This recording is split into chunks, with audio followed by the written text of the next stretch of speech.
Hello, Internet. Welcome to the show. Thank you for joining us.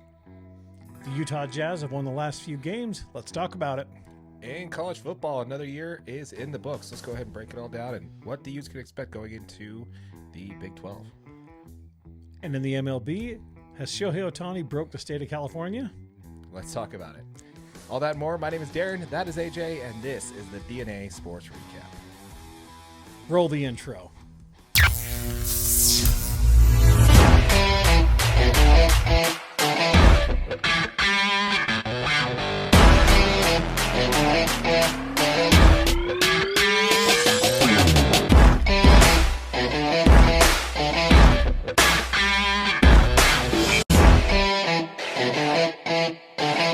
How's it going, AJ? I'm doing good, buddy. Doing good, man. Fighting the good fight. How about you? Fighting the good fight.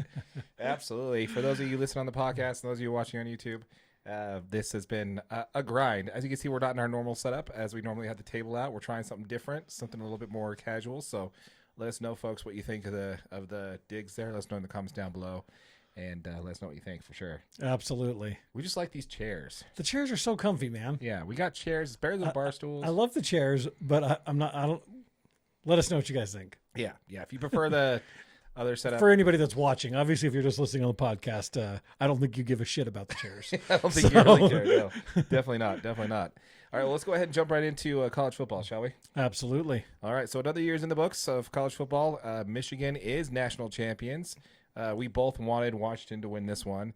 I actually wanted just Pac-12 to come out on top. Yeah, I think it's wanted, and also sincerely thought Washington was just going to be a little bit overpowering for a Michigan team that hadn't faced really tough ranked offenses. Mm-hmm. But I'll tell you what, that Michigan defense was legit, man. Yeah, no joke. They were good on every single phase. I mean, they got to Michael Penix. He was really uncomfortable for a lot of the football game. Yep. Yeah, very impressed. Very impressed. Michigan definitely deserved to be national champions. Yeah, I mean, I don't know if there's anything more to say. Those guys played a hell of a football game, man. Yeah, and wrapping up the Pac-12, though, I mean, we would say that Pac-12 did go out with a bang. They didn't go as far as they wanted to. We didn't get the national championship we'd like to, but we did get. I think it's a good wrap up to the conference. I think. Yeah, no, I mean, I think it definitely showed. I mean, for Washington to go undefeated through the Pac-12 championship, to beat a really good Texas football team. Mm-hmm. I mean, this was one of the best seasons the Pac-12 has had. One of the most competitive, right? Honestly, you could argue that the Pac-12 was the best college football conference altogether this year. Absolutely. Top to bottom. Absolutely. There's more ranked than in the top 20 for I think they've ever had. And they just kept going. I mean, it was every single week we had 3-4 teams ranked. I mean, I think there was as many as 6 at one point ranked in the conference. Yeah. Which half the conference to be ranked is just, I mean, that's unheard of, right? Yeah. That's SEC standing. Yeah, it's great. But back to the actual champions, we talk a little bit about Michigan here. Do you think this should come with an asterisk? With Jim Harbaugh serving 2 separate 3-game suspensions this year. I think I'm kind of torn on this. There's Michigan is a fantastic football team, and every single team in college football is always looking to get some kind of sign to give you any, to show your hand any little bit. To say that Michigan was, I mean, obviously they were going above and beyond to get some of those signs, right? They were sending scouts to future games and that kind of stuff. I don't know. Michigan's a very good football team, and in my opinion, they beat an Alabama team that everybody said deserved to be there. Right. Alabama had just beaten an undefeated Georgia team, and Michigan took them down, and then they beat an undefeated Washington team. In my opinion, that just shows that Michigan is the best team in all of college football this year. Absolutely. Why put an asterisk next to it? I don't really, it kind of goes right back to the old saying of when it comes to it in the history of things. It's not really a saying, but in the history that no one's going to remember the sign stealing scandal of it. Not a chance, dude. I mean, we still remember Deflategate. We still remember some of this stuff, but that didn't end in a Super Bowl win. Yeah. I think they went 6-0 without him, and they still, without any type of cheating when it comes to sign stealing and stuff like that, still ran through the college football playoff and their conference championship and beat the toughest teams. Like, in my opinion, I mean, they beat they beat the teams that beat the toughest teams in all of college football. Yeah. Right? Texas was the Big 12 champion. Washington took them down. They beat Washington. Alabama was the toughest team in the SEC. They took down Georgia. Washington and obviously Michigan took them down. Yeah. Like they ran through the gauntlet, man. Did you see some of the video evidence of this stuff, the sign stealing stuff? I didn't. Yeah, it turned out to be pretty. And they even lost the game when they're using the evidence. You'd think it would be. It's not like the Astros cheating scandal. It's very similar. They're using a camera. They're using technology to relay signs and stuff like that. I mean, it's not as real time as it was in baseball. Like literally, okay, this is a changeup, bang bang. It wasn't as close as that, but it was pretty close. And I would have to say that in this case, there's a lot more. I don't know. For me, I don't. In that case, there was evidence of cheating all the way through the World Series, all the way through the playoffs, all the way through the World Series. Yeah. Here, the conference title game and the semifinal and the national championship game was all done without any cheating, without any alleged sign stealing cheating anyway. I don't know. I have a hard time throwing an asterisk against this one, I think. Yeah, no. National championship, they deserved it, dude. These guys played their asses off. Every single one of those players, you could see they left every single thing on the field. J.J. McCarthy had a fantastic football game. I mean, he was 10 for 18. He had 140 passing yards, but he made big plays when they needed it, man. Yeah, absolutely. Pulled the ball down, ran it up the field to get a key first down when they needed it to put them ahead. Blake Corum was fantastic. Honestly, Edwards was even better. I think his first two carries were touchdowns. Yeah. So Edwards was playing well, for sure. They ran the football super efficiently. Their defense was just way tougher than I thought. Yeah, just kudos to Michigan, man. That defense. My big knock in our game in our national championship prerequisite game was they hadn't played any really tough defenses or really tough offenses, and this Washington offense was hands down the best offense they'd seen this year. Mm-hmm. No offense, Ohio State. And they shut them down. You know what I mean? Yeah. They applied a ton of pressure to Michael Penix. They kept safeties over top to make sure they weren't going to burn him with the deep ball. And that was my concern was, are they going to be able to contain all these receivers? And they were great. Congratulations, Jim Harbaugh. He brings his national championship back to his alma mater. Yep. Speaking of Jim Harbaugh, after Black Monday in the NFL, there are now 7 NFL head coaching positions. He's rumored to be eyeing the NFL. Yeah. A return to the NFL. With the whole mission accomplished and winning in the national title. Do you think this is a good ride off in the sunset and see Jim Harbaugh on the sidelines at Michigan going forward? Do we see him staying with Michigan, or do we see him going to the NFL? I think a lot of this kind of depends on what some of his players do. Yeah, if J.J. McCarthy declares for the NFL draft and says, I'm done here, Blake Corum still got some eligibility left. Obviously J.J. McCarthy still has eligibility left. He's still got some key pieces to this Michigan team that could stick around, where they have a chance to run it back.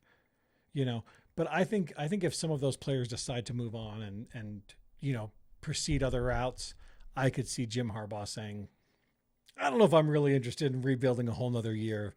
Maybe I will take a shot at another NFL team. So I got an interesting kind of a side thing that I think might happen here. Okay. So Chip Kelly, he's one of the ones that, got either stepped down or left. Whatever happened, they parted separately, mutually exclusive, deciding, whatever that is, right?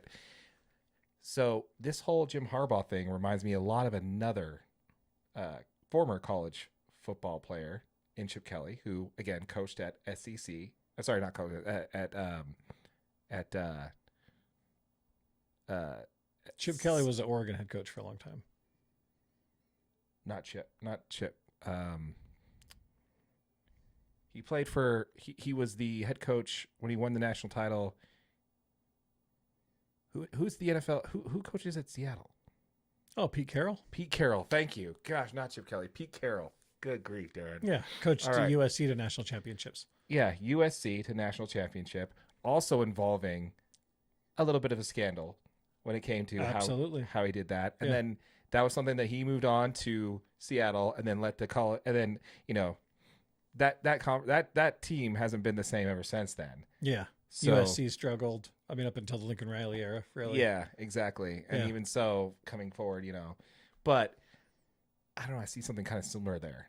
It's a very similar for Seattle to say, okay, well, the last football coach we took left his alma mater after he got a national title and left a bunch of controversy That's in the interesting. wake. Yeah. You know, I'm just saying. I don't know. I'm not saying. I'm just saying. Watch out for Jim Harbaugh to get offered to Seattle. I'm just saying that wouldn't be the first time they did it. Right. Yeah. I don't know. I think it depends a lot on what his players actually end up doing. Yeah. You know what I mean? Because Michigan's going to be. I mean, they're one of the highest ranked recruiting teams always. They always have great classes coming in. They've got 4 and 5 star players all over the field. So they're going to be a good football team. And I mean, they're going to have a ton of talent, and obviously Jim Harbaugh's coaching is, able to take them all the way to a national championship at this point. Right. And they've just been one win away from a national championship game a few years in a row now. So I'll be interested to see what J.J. McCarthy and Blake Corum decide to do. Do you think that's going to be what's going to lead him, whether he decides to go or not? I think so. Yeah, I think that's a good barometer to go with that. Now, as far as that goes, we can't not talk about college football and not talk about the news that dropped yesterday, which was Nick Saban officially stepping down as Alabama head coach after what? He's been coaching for 50 years now. I don't know how long at Alabama. 462 years he's been coaching, it does feel like. 6 national titles for the and just been Crimson absolutely Tide. killing it, man. I mean, I think he's got 9 total. Wasn't he with another college before? Yeah, he won a national championship at LSU. Yeah, so he got LSU. Yeah. So I don't remember how many total national titles he has, but I think he has 7. 7? I think he has 7 college national titles, yeah. 6 with Alabama. Yep. And so we got him, retiring. To all my people down in Tuscaloosa, that's like, dude, he's a big deal down there. He's you think Whittingham's a big deal up here. Yeah, no, Nick Saban walks on water in Alabama. Yeah, he's a big deal down there. Yeah. And rightfully so, man. He's easily going to go down as the greatest college football coach of all time, in my opinion. I don't know how you could argue it. I mean, the dude produces NFL talent after NFL talent. Alabama's obviously been a wrecking ball in college football for years and years. I mean, they're the team to beat in college football, and that's all due to Nick Saban, his ridiculous coaching tree. I mean, he brings in coaches. They do a great job. They move on in their head coaches' places. Yeah, they're either head coaches. Lane Kiffin, Steve Sarkisian. Yeah. I mean, who else? The Georgia head coach. Oh, I can picture his face, but I can't remember his name. That's okay. No one cares about Georgia. No one cares. So, anyways, I mean, obviously, 70 tons of coaches. Yeah, 70 years old, 71 years old. Mm-hmm. What makes you think he decided to step down now? I honestly think it has to do with the current market. I think it's 100% the NIL. Yeah. I mean, I think it's that. The fact is the college football landscape has changed so much that it's not just Nick Saban against the world anymore, right? It's not just your ability to recruit. Everybody can pay players. Everybody can. It's leveled the playing field a lot for a lot of these mid-tier college football teams. Right. Because some of these players just need to step into a situation that they can play. The transfer portal, that's not helping anybody. That's where I was going to go. The big part is the transfer portal and the fact that you have to re-recruit your team every day, every week, every minute, every time that your backup quarterback doesn't get a snap in the game, you got to go reassure him. Just stay here. You're going to have a chance. You're one injury away. Don't worry, I'll go trip our QB1 ourselves to try and get you in there.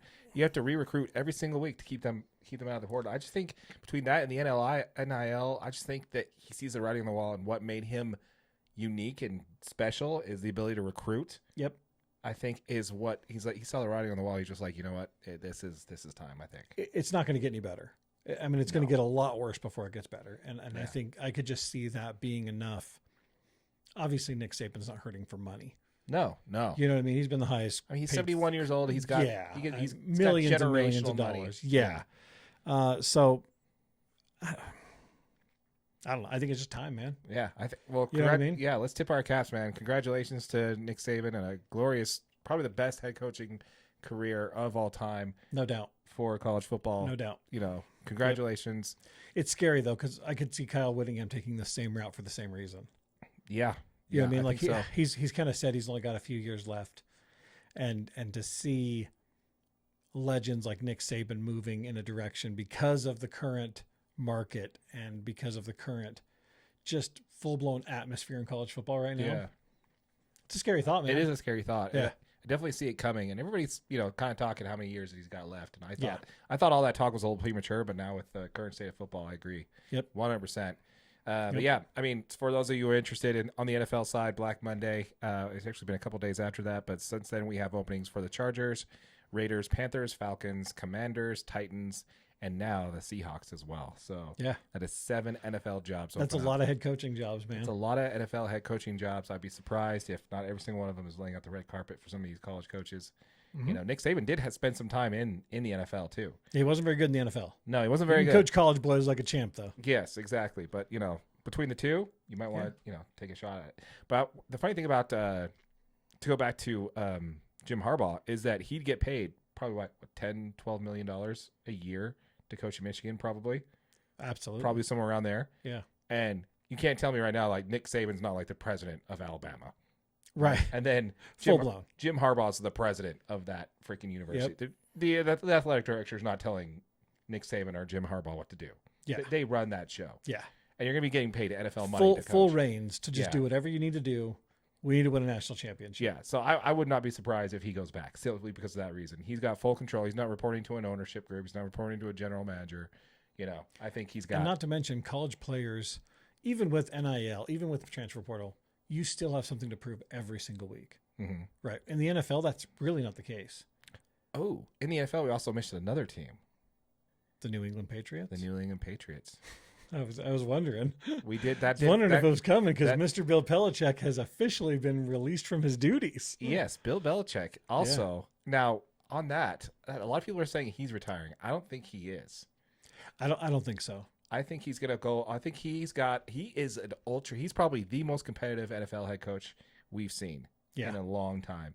And I think with him, he saw Brady leave the Patriots, go to the Buccaneers and win a Super Bowl year 1 to kind of prove his. And now year 2. Yeah, Brady year didn't 2. win a year. Year 2. Yeah, year 2. Sorry. But he went on and won one without him. And now Brady's got one more Super Bowl ring than he's got.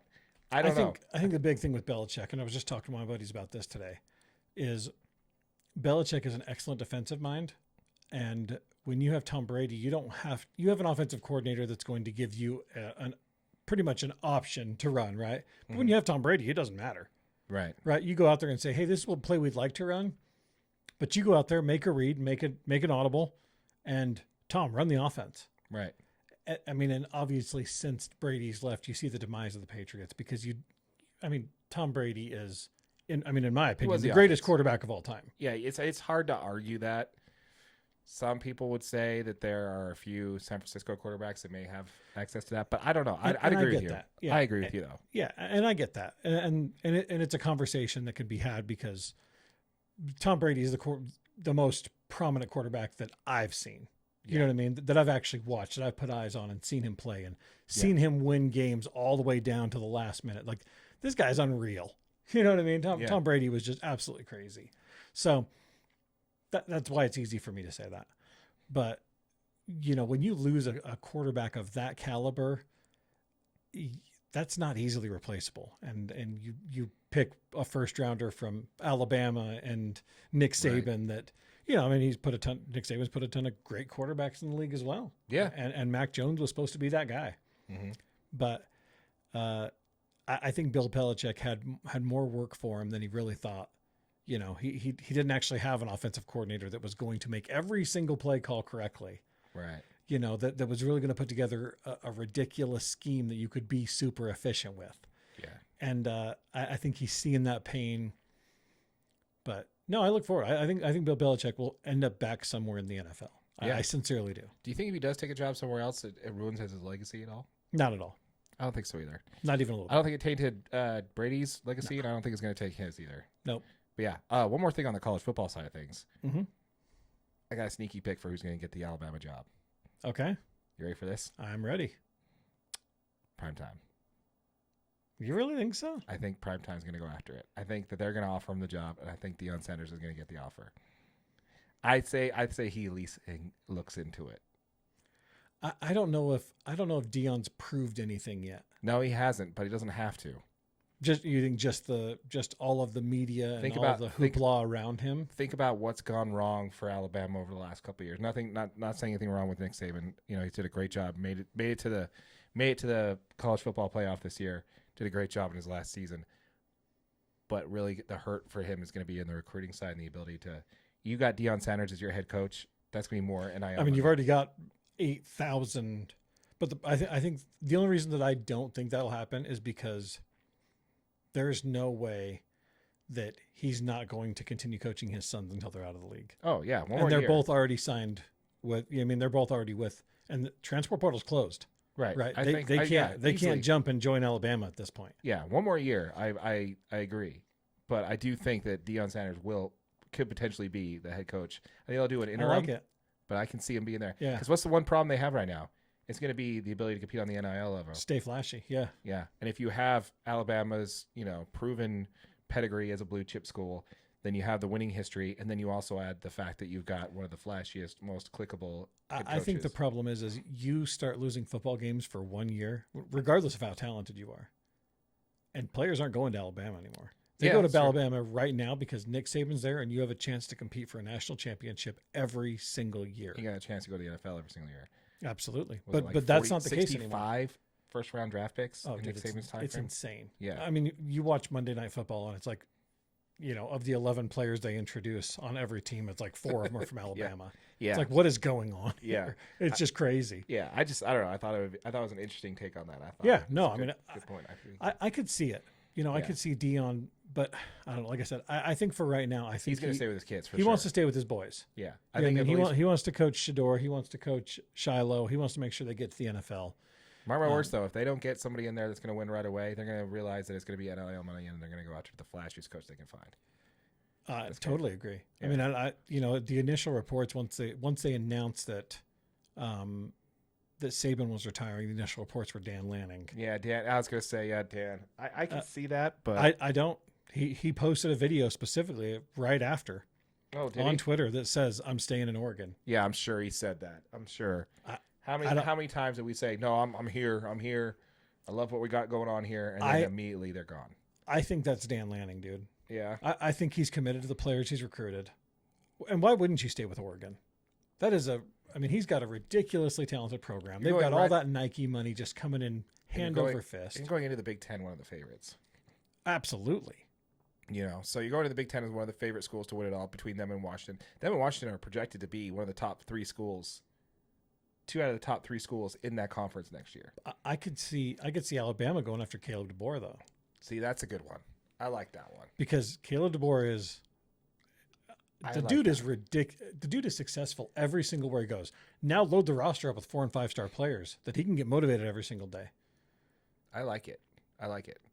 We can go down this rabbit hole all day long, though. Absolutely. Folks, let us know in the comments down below. Folks. Let us know. Let us know what you think. Who's going to take over the Alabama job? I know we're all over the place with the NFL and the college football, but that just happens to be this time of year during Black Monday when all the firings happen and people are jumping to the NFL. Yep. But let us know in the comments down below. Let us know what you think.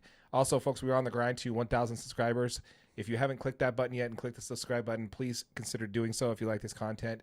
We are on the grind. Make sure you hit that like button as well. It helps push the algorithm out so more people can see our stuff. And yeah, we look forward to. Make sure you guys keep commenting too. We love the interaction between you guys. We've had a few really good videos, so absolutely keep commenting. Let us know what you guys think. Yeah, also let us know on the Michigan stuff there if you guys think this needs an asterisk or not. I don't think so. I don't think you do either. But let us know if we're obviously Michigan. Maybe we're way off. Yeah, maybe we're way off. Yeah, maybe we're off. But yeah, all right. Let's go ahead and pivot on over to Utah Jazz, shall we? We're not going to talk Utah football. Oh, let's go ahead and talk. Okay, yeah, we can talk Utah. Yeah, Utah football, man. I think we did mention it in the intro. Yeah. We probably should Utah talk football, man. Sorry, let's go back. Okay. You are wearing a pullover for Utah. Hey, go Utes. You are wearing the pullover. Actually, we should probably put the Ute hat out somewhere, but that's okay.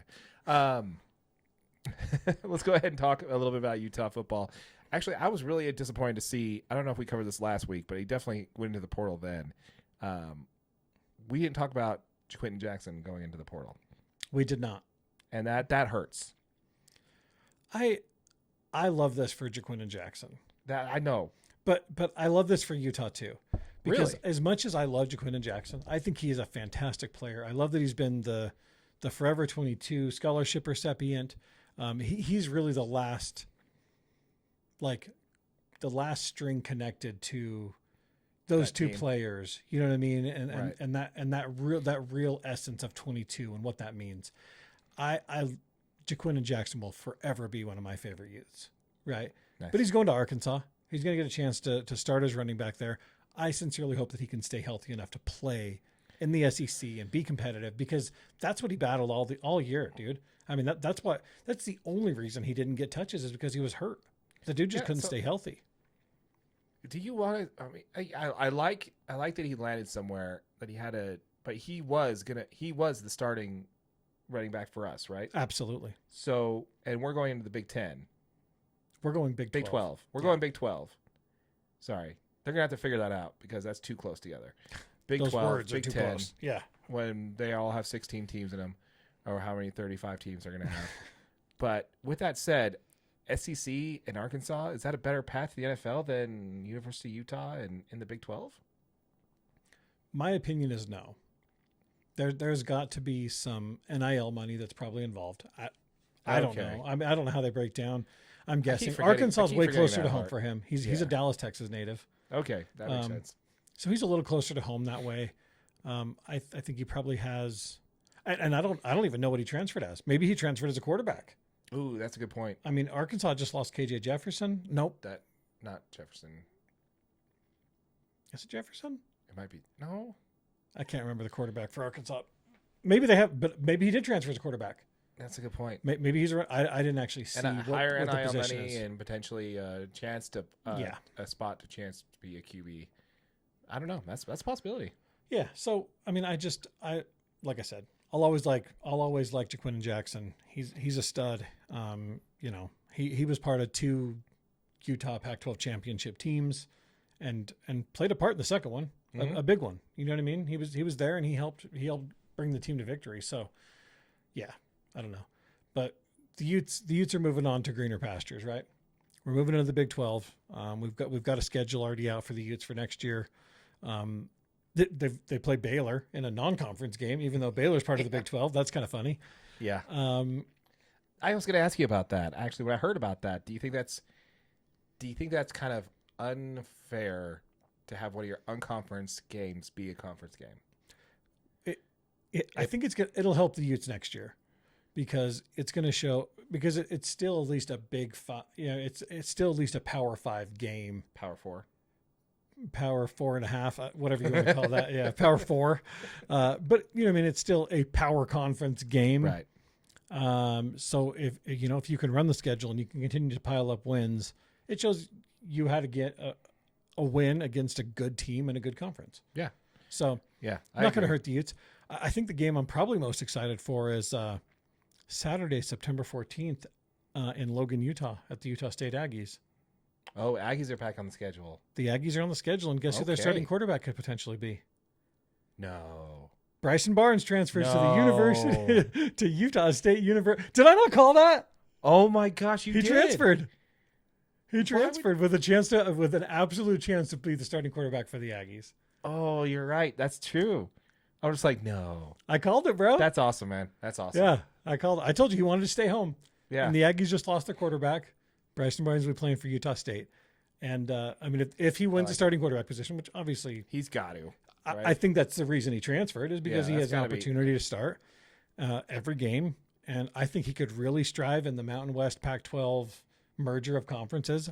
Dude, I like Bryson Barnes. I like the opportunity for him, and I'm super excited to see the Utes just continue to sack him 86 times. 86 times. I want one good long ball from him though. You know, I don't. Opening drive, just I want the Utes to beat the Aggies like 63-0. It's okay. He can throw it. He can throw like a 60-yard bomb, running. Pass play. Yeah, he runs out to the. And then we're good. They have to kick out. Maybe a field goal. I guarantee, because this game's in Logan, right? Because it's a home and home series with Utah State. I guarantee that when he walks out there will be Utah fans cheering for him. Oh, guaranteed. I'm planning on being at that game. That'd be great, man. I'm planning on being at that game, and I will be cheering for Bryson Barnes, hoping he does a good game. And I mean, that's a really tough game for Utah State. Obviously, Utah has been a superpower in the state for years. Mm-hmm. I don't care what you say, BYU fans. You guys had a mediocre season. Not great. But this is going to be a good matchup. You know what I mean? I think it'll be great for Bryson Barnes to see. Obviously, he's going to be he will have played against a bunch of these guys in practices and that kind of stuff. So, the Utes got they got a good roster for a good schedule for next year. You know, they're going to play Arizona State at Arizona State. The tough one because they're on the road a lot. I mean, I don't know if you call Utah State really on the road. No, It's that's a 2-hour drive up the road. that's a giving game. But then they're at Arizona State, at Colorado, at Houston, at Oklahoma State. Oklahoma State just played for a Big 12 championship. Yep, they did. At UCF in Orlando, Florida. Mm-hmm. But then they're home rest of the season, right? So they've got, those 4 or 5 conference games all on the road, that's tough. That's tough. That's a lot of travel. That's a lot of football. But then they come home and the matchup with Arizona, huge. Right. That's going to be a revenge game, man. I don't care who you are. We want to beat down Arizona. Mm-hmm. Jed Fish has done a great job with the program. They're a really good football team. They were really good last year. They're a conference opponent again. And then after that, it's the BYU Cougars return to Rice-Eccles Stadium. Mm-hmm. That's one of the most highly touted rivalry games in all of college football. Yeah. And I hope it's a beatdown because I don't know, man. They did not have a good look at their first year. And I know BYU fans are not going to like this, but they did not have a good look for the first time in a P5 conference. No. I think the Utes are going to come in there. They got a few years, man. Yeah, the Utes are going to come in there with a much better. I mean, they're already one of the favored to be one of the top schools that have a shot at winning that conference already. Yeah, they're one of the. I think their early rankings is they're one of the top 4 schools. Yeah, the Bleacher Report way too early rankings has them at number 12. That's just with them recruiting. That's just with them returning Cam Rising. That was before Brent Keithy. That's 12 in the country, or number 12 in the Bleacher Report way too early top 24 rankings. No kidding. Wow. Yeah, it has Utah at number 12. Wow. Somebody in there has a little bit of Utah love for sure. The thing is with Cam Rising back under center, right? Assuming he's fully healthy, Brent Keithy back at the tight end spot, assuming he's fully healthy, this team's reassembled. They're going to reload on defense, right? They always are. They're going to be. I mean, Morgan Scalley. They're going to be well coached. They're going to be relentless, nasty ball hawks, right? Just like their mantra is. This Utah team is going to be really good next year. Yeah. Really, really good next year. Then they got TCU at home, Iowa State at home. It's going to be really cool to see some of these teams returning. You know what I mean? Like the TCU days, like that's back from the old Mountain West, man, when they'd come into town and stomp us.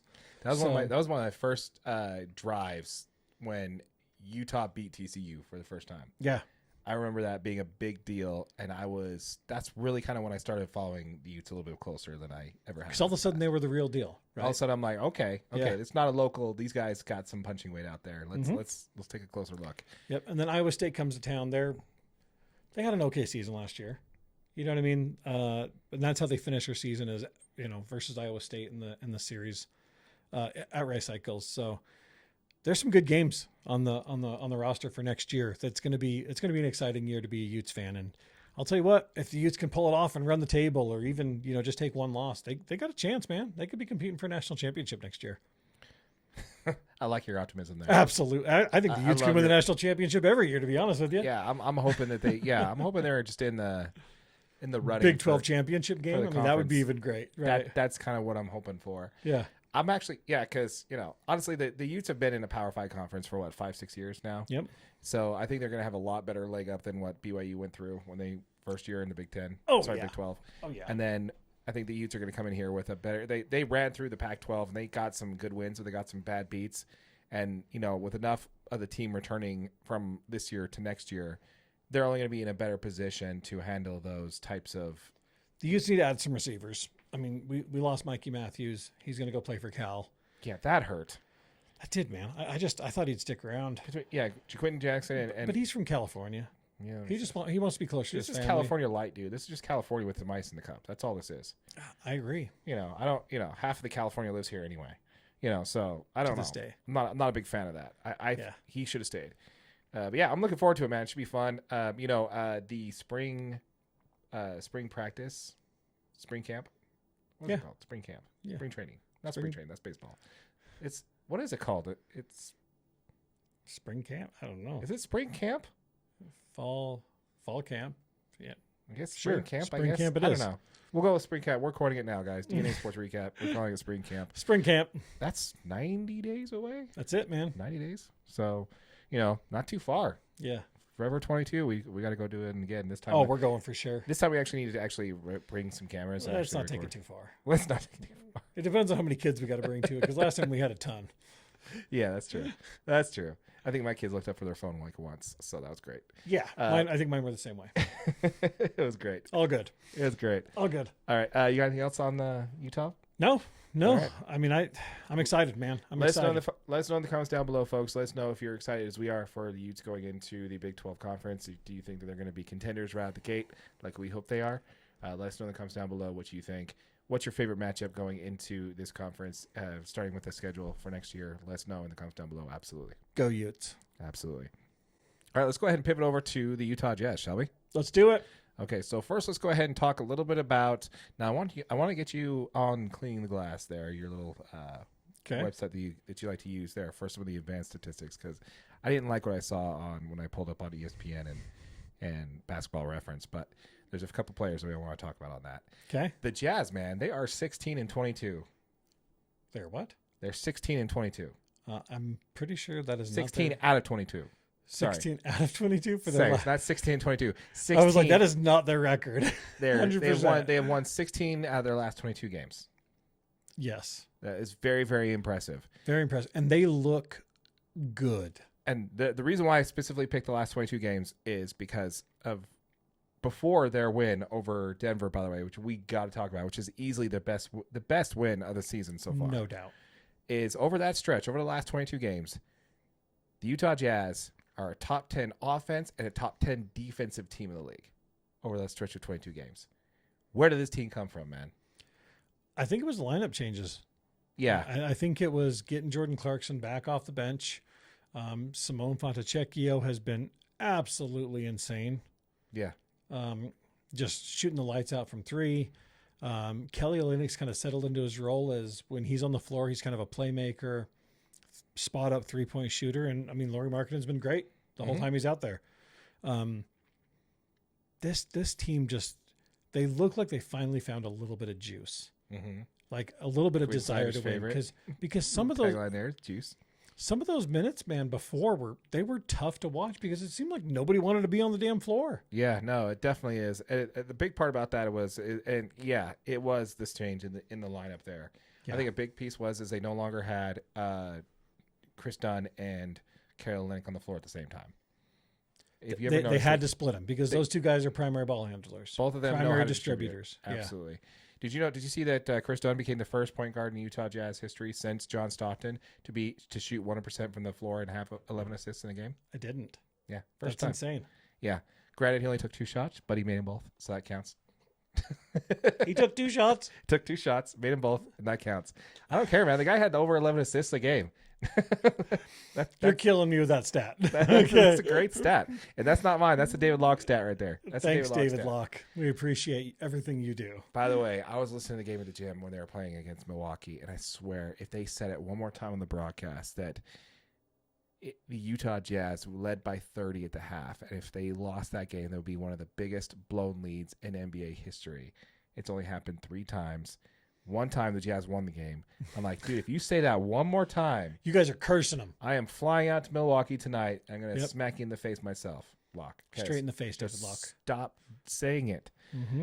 Come on, man. Don't you understand the broadcaster's jinx? It's a real thing. Stop saying it.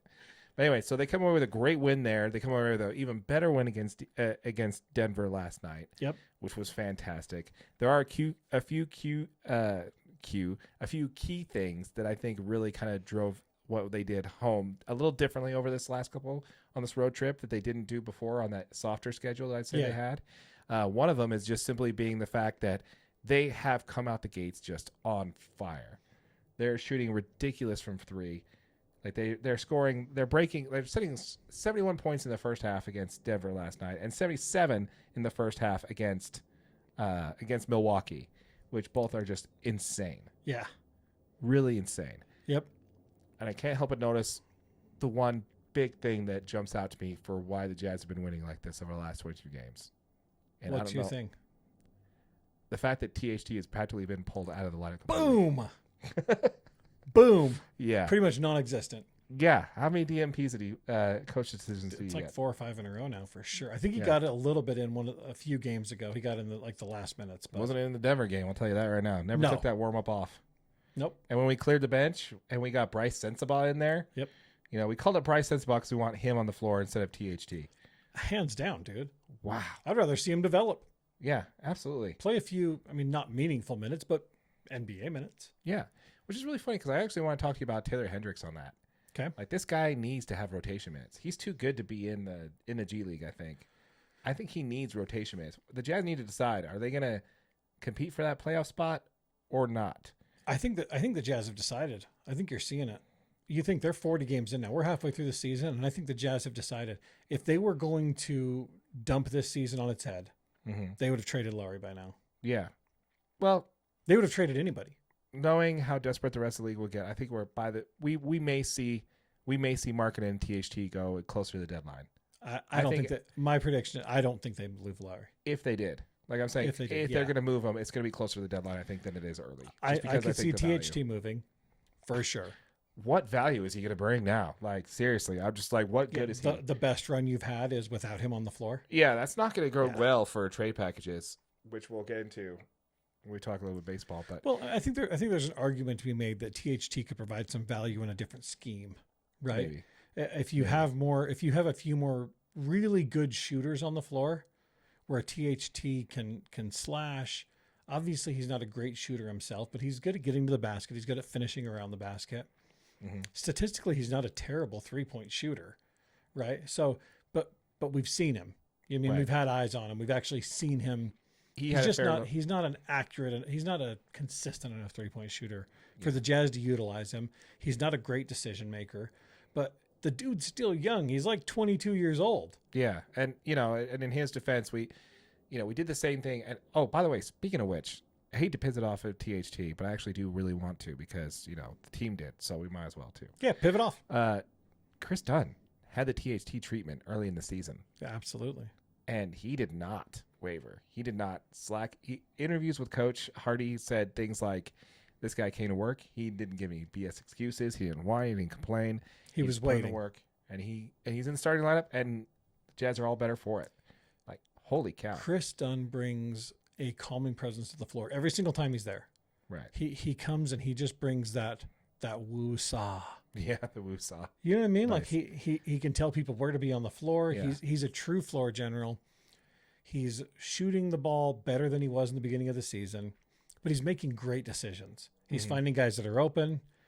He's seeing guys that are cutting, throwing up lobs. He's an effective player while he's on the floor. And Chris Dunn's, no one's ever doubted his defensive ability, and that's what the Jazz needed. Yeah. They needed a guard out there with the starting lineup that could actually guard a 1 or 2 guard effectively, and they didn't have that before. One little bone I want to pick in regards to the guard thing on Coach Hardy is he doesn't like to use the term point guard. Have you heard this? I haven't. It's like, I don't like to use the term point guard. We're more fluid. We're positionless. You might want to start, Hart, Coach, because ever since you started using Chris Dunn as a point guard, you've played much better basketball. So maybe you should start, using that term and playing these players for where they need to be. Because good grief, man. Ever since Chris Dunn is in there, and Keontae George, he's done a great job, developing off of, the way he should be as far as, he's not Donovan Mitchell right at the gate. I do believe he still has a higher ceiling. I do think he's going to be slotted more as that combo type guard than he is going to actually be a point guard like we were hoping. Right. But to say you're positionless and to put him in a position, you put Chris Dunn in a position to succeed by putting him as the starting point guard. Whether you want to call him that or not, that's what you did. Yeah. Right? I think you need to get the same type of development for Keontae and put him in a position where he's kind of more of a shooting guard in a position, which is kind of unfortunate because when you do have a shooting guard, it's when JC's on the floor. A true shooting guard, yeah. Yeah. And he's back in his pure role as being the 6th man. JC is he looks more comfortable on the floor. Yeah, he's getting to his spots. He's shooting the ball much better over the last few games. He's looking more like JC. Mm-hmm. But a better passer. Way better passer. Way better passer. His vision all of a sudden just like expanded 10 times, man. All of a sudden he sees everybody moving. In the first half against Denver, man, I'm just like, dude, where's that coming Where from? was this your whole career? Yeah, he's passing like a You were an NBA All-Star if you were doing this in your prime. Yeah, it's insane. It was insane. And I mean, I think JC is currently in his prime. Like he's, you know what I mean? Like he's in those money years of his contract and his physical abilities. But keep playing like this, man. It's a steal. Yeah, exactly. And he just, dude, he is such a fun player to watch when he's on like this. Mm-hmm. He's so much fun. Did you catch him in the post game against Denver? I didn't. I missed it. He made sure that he told the crowd, "Thank y'all for coming out tonight with all the snow outside. Make sure everybody gets home safe." Like he took his time to say that to the audience when he was on the mic in an interview. And I was love like, JC, dude. That's awesome. Yeah, I love JC. Okay, so we do need to walk back one player. Okay. Because ever since we blasted him, he's actually come out of nowhere. John Collins. Dude, what happened with I knew that it was guy? coming. Like, dude. I knew it. What? Seriously. By the way, anybody in the NBA, head coaches, general managers, if you need your player to turn around, just talk to us. We'll put them on blast. In the middle of an NBA game, because we were at the game last week, and Darren made sure to let everybody know that John Collins is the highest paid player on the Jazz, and he's garbage. Yeah, There's people turning around to tell us, like, does he really make that much money? Did we pay him that, or is that a trade contract? We had a ton of questions, and it's funny. I mean, like, obviously, no one knows who we are. No one gives a shit. No one gives a shit who the two. We're just two random dudes at a Jazz game. Yeah, and we're just saying $26 million a year, bro. Making better reads. Yeah. People are like, did we really pay him that? Did you know that before last night? Because I didn't rerun the stats, but before last night, John Collins is 4th on the Jazz in 3-point shooting percentage. Really? Yeah, that's 37.3 percentage. Wow, that's really good for a power forward. Yeah, the top 3 are Kelly Olynyk. He's shooting 43.8%. Like Simone 4 attempts. Simone is shooting 39.7. Lauri Markkanen is shooting 38.9, and John Collins was 37.3, which is, those are all good clips. That's 4 players that are getting rotation minutes, all shooting in the high 30s, low 40s. All of them around 6'8" or taller. Simone's only 6'7". Oh, sorry, 6'7" or taller. Yes, there you go. But dude, that's a lot of height. That's a lot of height that can shoot the ball. That's a lot of height that can shoot the ball. That's a lot of people on the floor at the same time. Yeah, you got Kessler there, and you got those other 3 guys on the floor at the same time. And I got to say, coach has done a really good job utilizing Kessler in a position. Like they stuff him into a corner, and they make 2 passes, and then the point guard's job is to make a read down the middle of the floor, and Kessler comes diving in from the corner 3 and just dunks the ball. Yeah, it's been a great read. It's been an easy read too. I mean, they ran the play a few times against the Nuggets, and it's like once Collins made the pass too. Did you catch that? That was insane. And I love it because it's like, well, he's in the corner. I can forget about him. Then he comes slashing in, and you can throw it up as high as you need to. He's gonna catch it. He's gonna throw it down. He's like Rudy Gobert-esque, right? Yeah. I love the wraparound passes you're seeing from JC and some other guys. They're literally just dumping the ball off to him because no one's guarding him. Both defensive players are in the air trying to block whoever's got the ball shot, and they're just like, we'll dump around to Kessler. Yeah, and there's just no concern, right? Yeah, JC is much more of an offensive threat than Walker Kessler is. No doubt about it. Yeah, I love it. But as soon as you guys go up and try to get JC's shot, he's dumping the ball off, and Kessler's getting an easy dunk. Easy 2. Yeah, I love it, man. It's been great to watch. And yeah, great job, John Collins. I think that was just the biggest thing with him was he took some time to get gelled with the new team. Yeah. And honestly, I think longer than I thought. Well, not honestly though, how invested would you be in that Jazz team early on? They were getting their asses kicked every game. Yeah, it's really tough when you're trying to get acclimated to a new team when you're getting especially when he's there to kind of quote unquote revive his career. Yeah, I think it's right. He had a rough run with Atlanta. His whole thing was, can I come to the Jazz, get my career back on track, get some points on the board. And it looked early like he was trying to get his stats up just for the sake of statistics. Yeah. But now it's not. No, he's doing a great job. Yeah, I do believe that he's making team first plays. He's getting to the basket when he needs to. Because there's times when the Jazz just need a bucket. Mm-hmm. John Collins is very capable of doing that. Yeah. You know what I mean? He can turn his back to the basket. He can do a quadruple juke move and shoot the ball over top of you. Sometimes you just need a bucket. John Collins can do that. I've seen very much of him being a little bit kind of a boozer light type player over the last couple of games, which I've been really impressed with. Yeah. Yeah. I mean, honestly, the tale of two takes, right? My take on the Jazz this year has been very much the first part of the season. Over the last 22 games I've been playing, like your take on the Jazz this season. You're a little bit more optimistic than I am. Yeah. I've always been that guy who's been like, the Boozer, Darren Williams guys, those days, member to core, Erlinko. I never thought that those guys were a finals worthy team. Never in my mind thought they were gonna win a title. The Donovan Mitchell, Rudy Gobert, I thought they could make it to the Western Conference title conference, but I don't think they're actually going to win it. I didn't think they were ever going to get to the finals. I disagree. I thought that team could win a championship. See, exactly. I'm saying like you're definitely more high on that kind of thing than I am. Yeah. And I'd have to say with this team, man, like I would always say that, early on, you and I both said they either A, going to be a playoff team, or B, potentially could be a play-in team. And if they keep playing like this, I'm holding on to that playing in like a play-in team. The only thing about that is we actually had a lot of comments in this below in the comments for our previous video on the Jazz when it comes to our pick this year. A lot of people said that is a top 10 protected pick the Jazz have this year. Yeah. So I don't know if we missed that or not, but if we did, appreciate it, guys. Thanks for the fact checking in the comments down below. Please keep that up. If the Jazz do finish better and get in a play-in spot, we're going to lose that, aren't we? Yeah. Correct. It's top 10 protected. So if we're not, if the pick doesn't convey to top 10, then Oklahoma City gets it. Right. So if we were traded to get that with OKC to get that pick back, then it's ours regardless. Yep, exactly. Which, if it's not a top 10 pick, it's not really that valuable. Elaborate a little bit more on that. Do you think the Jazz are actually going to try to make a push, or do you think they value that pick so much that they're just going to be like, no, let's let it go and let OKC have that one? What do you think? I think the Jazz continue pushing. I mean, my opinion is the Jazz are going to keep Lowry. I could see him moving THT at the deadline. But I think they keep pushing, man. I think they want to go for for a play-in spot or potentially a real playoff spot. The way this team's playing, they have a chance, no doubt about it.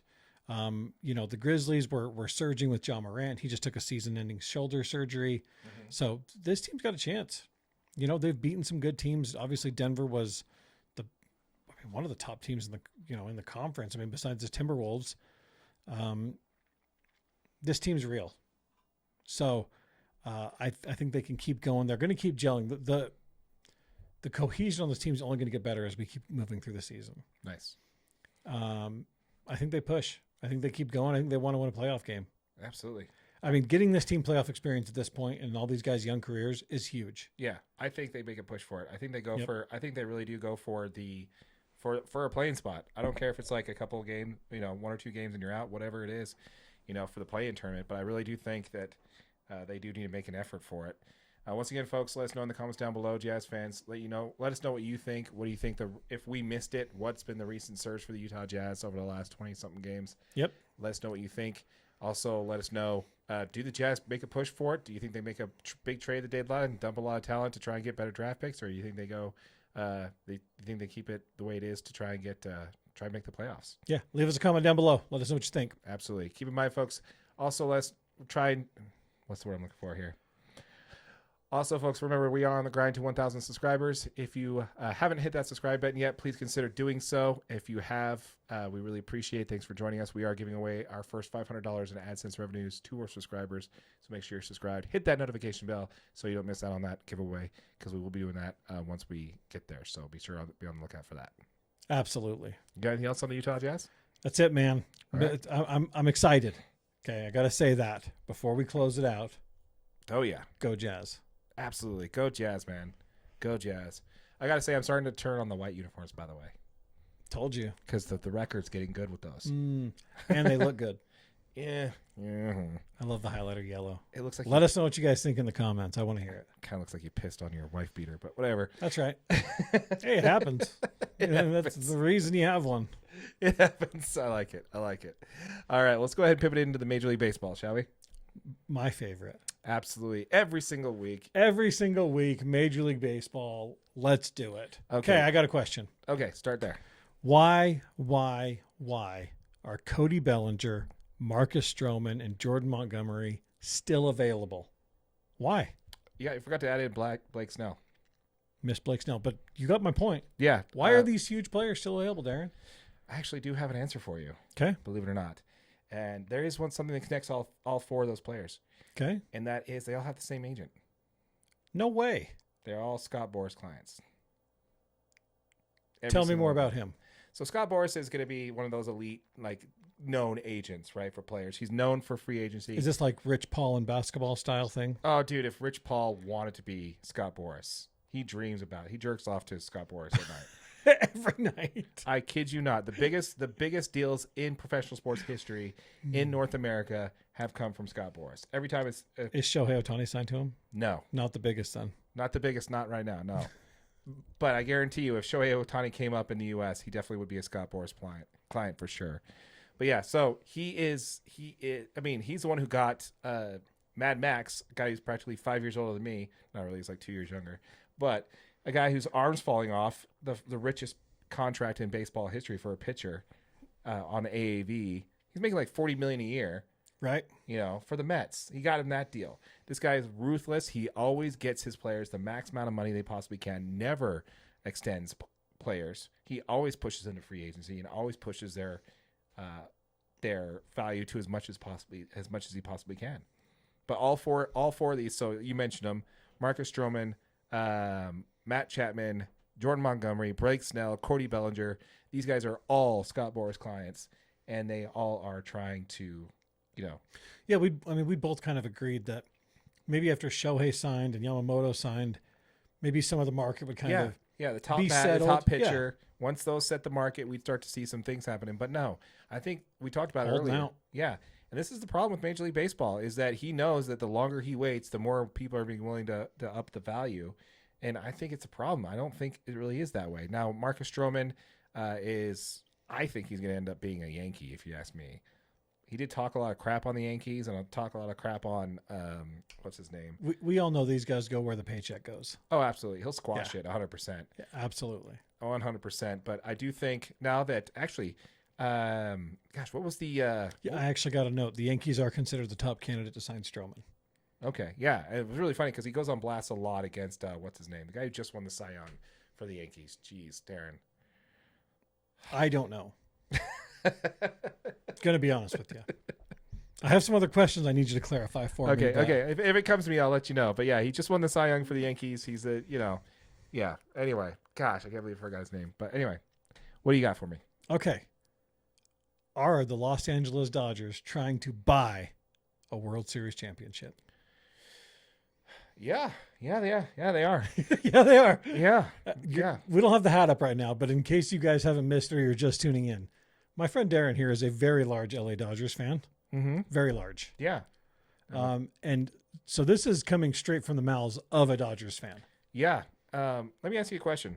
Okay.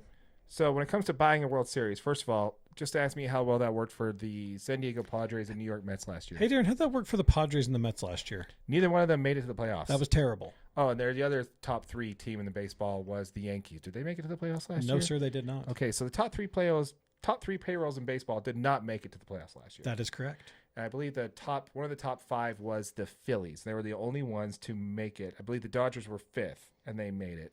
And the Phillies looked good. The Phillies looked good. Dodgers got swept by an 86-win team.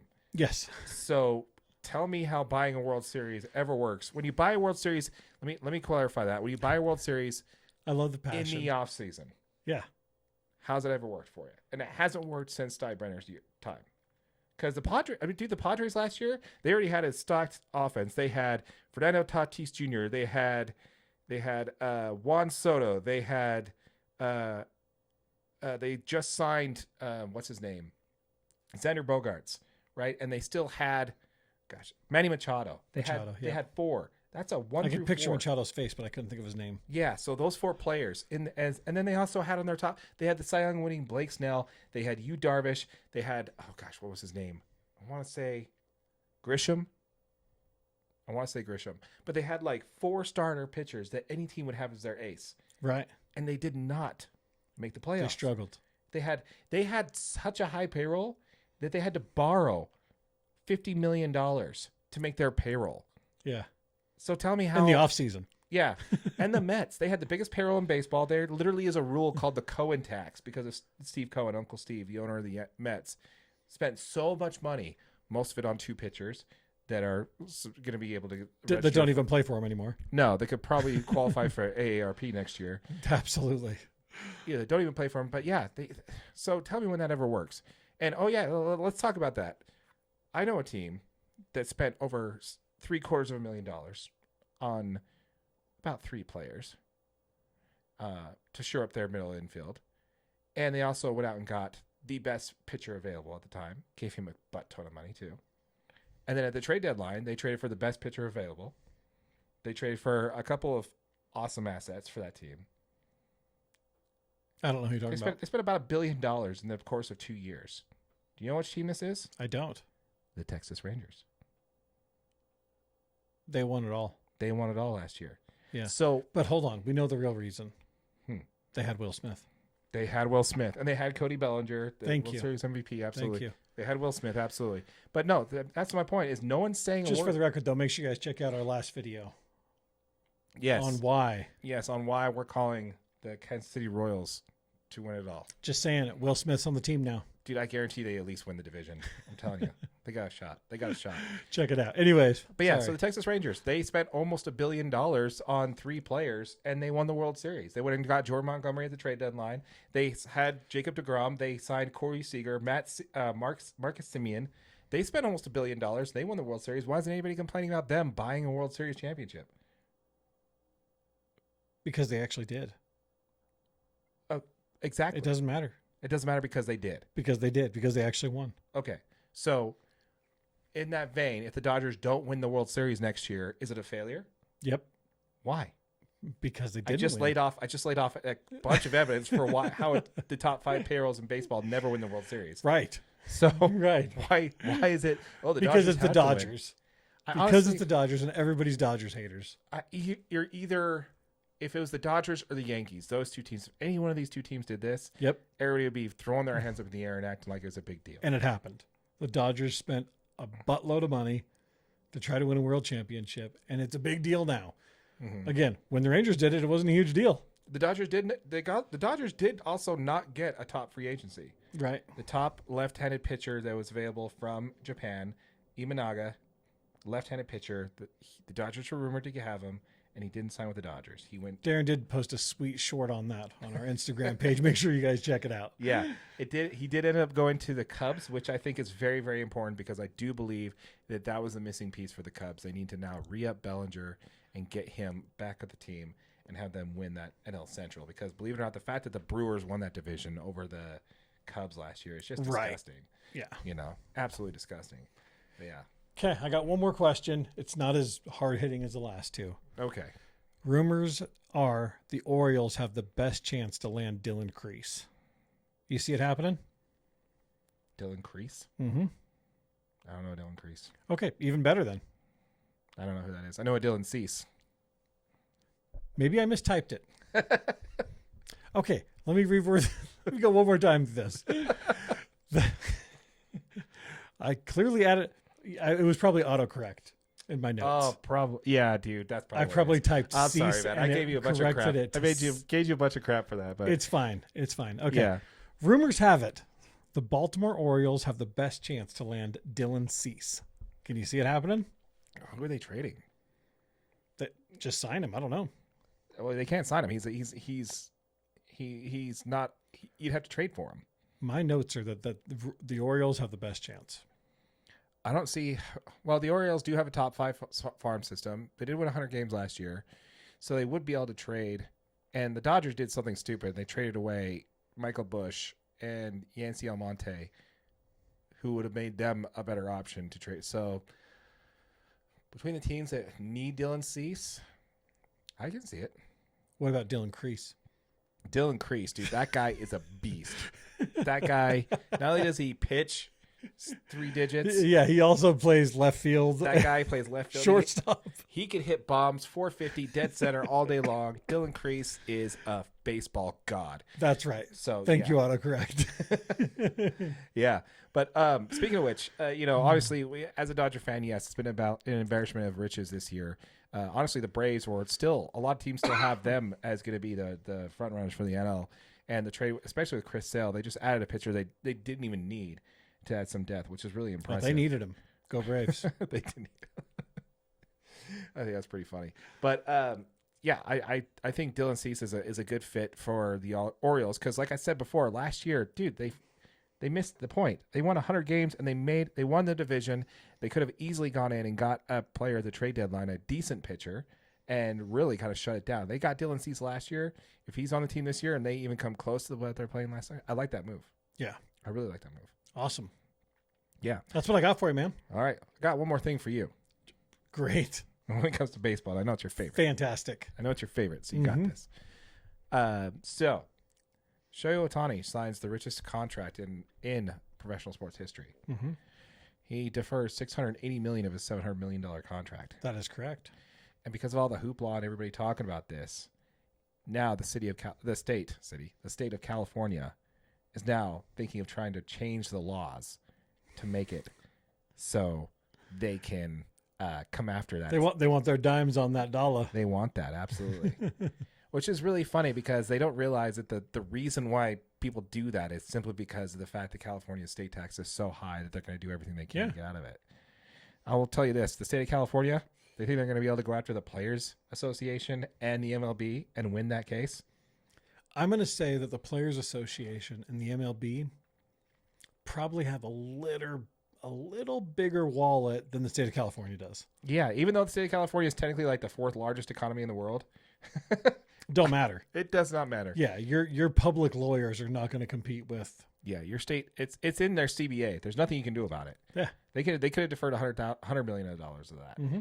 You know, it's just, it kind of goes back to the whole thing when it comes to professional baseball. A lot of people are saying what the Dodgers are doing are ruining baseball, right?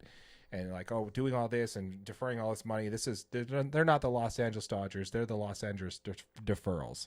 I got to send you a jersey. Somebody made a jersey that says Los Deferrals on it instead of Los Dodgers. That's awesome. So great. So perfect. But it kind of goes into this. Like, people are like, oh, well, should there be a salary cap like there is in the NFL and stuff like that? And one thing I always have to say about that is, do the owners, correct me if I'm wrong, in any professional sport, do the owners have a revenue cap? No, absolutely not. So why should the players? Thumbs up it. That's what I'm talking about. Yeah. So why should the players? Well, exactly. Like, why should they have a cap on what they can earn? Yeah. No owner in any professional sport says, "Oh, we can only make X amount of dollars this year." That's kind of the ceiling. Yeah. Yeah, we talked about it in a previous episode of how any team could have done what the Dodgers did with Ohtani. Yep. And how anybody who signed Ohtani was going to get the same contract. And it's only the teams like the Dodgers that are continue to be the rich are going to get richer. But the only thing I can argue on that is that baseball, that's the reason why we play 162 games and the reason why we play the playoffs. You actually play 182 games in baseball. Where are you getting that number? I just made it up. Okay, it's 162 games. Well, if you have to win 11 playoff games to win the World Series. So if you push a lot of games to Game 7s, you might have a... I thought it was 182 for a regular season. It's 82 games in an NBA season. 82 and okay. In the NBA season. You would know Major League Baseball. I don't know. You need to fact check me on there. Dylan Crease, I didn't know about that guy. That guy's legit. A good point. That's not my mouse. But yeah, anyway, I absolutely love it. I think it's crazy when it comes to Major League Baseball. Pitchers and catchers report next month, and they're actually going to report earlier than normal because, believe it or not, the Dodgers open the season in South Korea. The Dodgers do? Yeah, so they're going to play 2 games in South Korea. I believe they're playing the Giants. By the way, it's 162 games. Yeah, I know that. That's what I've been saying. I appreciate it for the fact checking. I'm really good at things. You are really good at things. I like it. But yeah, so they're going to report a little bit earlier, and they're going to go over to South Korea to play a couple games, and then come back, and then spring training will be happening around the end of March. So opening day is going to be one of the last week of March, so it'll be fun. Coming up soon. Yeah, absolutely. You got anything else for us? Man, that's it. All right. That's it. That's a good episode. I love it. Once again, folks, let us know in the comments down below, folks. Let me know if I'm wrong on this. Are the Dodgers ruining baseball? Am I completely wrong on my takes? You know, I honestly, I'll respond to every single one of them. Bring it. I love it. Bring it. Bring it. Okay. Tell us who your team is, and if you think they got a shot to beat the Dodgers, I'd love to hear it. In the American League, let us know. You know, the pitcher's name that I keep forgetting that just won the Cy Young. I guess just the Yankees just haven't been that relevant in the last decade, so I guess it doesn't really matter if they won the Cy Young or not. With all that said, folks, my name is Darren. That is AJ. This has been a DNA Sports Recap. Keep in mind, folks, if you were listening to this if you're watching this on YouTube, this is available as a podcast. A video podcast is available on our channel.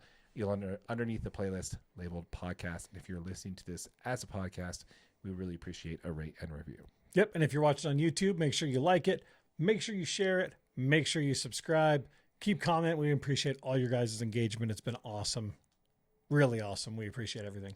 Absolutely. We're on that grind to 1,000 subscribers. Just 100. Just 100. Screw it. Yeah, just 100. We're good. We're on the grind to 1,000 subscribers. So, again, folks, if you want to make sure that you're involved in that giveaway where we give away the first $500 that we earn in AdSense revenue back to our subscribers, make sure you hit subscribe. Make sure you hit the notification bell so you can be notified of that giveaway. And also hit that like button while you're down there. Yep. Do it. With all that said, my name's Darren. That is AJ. And this has been the DNA Sports Recap. Till next time. I've got to piss so bad.